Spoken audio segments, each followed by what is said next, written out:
My dear brothers and sisters, in the course of the week, we have been reading miracle stories as given by St. Mark in the life of Jesus. Those miracle stories were about bodily so-called miracles, so people were healed of the various sicknesses or those who possessed with the so-called evils. Today we have another miracle story, but a different type. It is a spiritual miracle that took place in the life of Saint Matthew. We call him Levi. To go back into history of the Jewish times, let's look at who was a tax collector and how did the Jews look at this man.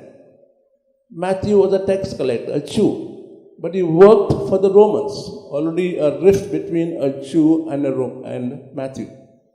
Though a Jew working for the Roman. The second thing we find that Jew did not like him, or for that matter, any tax collector was, they were accused of falsely, maybe rightly so, collecting extra than what they should. Now this tax collector sat at the border of two towns or cities, when goods passed from one to the other, they had to pay taxes. And Matthew was accused of collecting more than what he actually had to collect. Therefore, the Jews hated him. Hated him, a Jew, and still they hated him. So they looked in their own perspective that all tax collectors, though they be their own brethren, kith and kin, are sinners, to be kept away from society. But Jesus looked at him in a different way.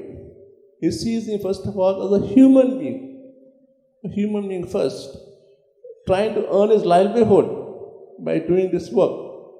Didn't like what he was doing. As the Jew said, he collects more than what he should collect.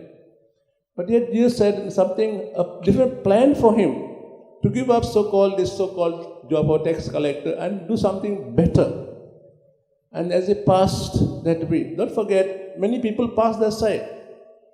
Jews and all the traders, businessmen passed this, and they all look at him as a tax collector, a man working for his living. But Jews saw him in a different way. A person who will walk in his footsteps and carry on his mission to make people whole. That was the purpose Jesus came in the world, to make people whole. And here you find Jesus makes Matthew whole by taking him out of the situation and putting him in a different situation.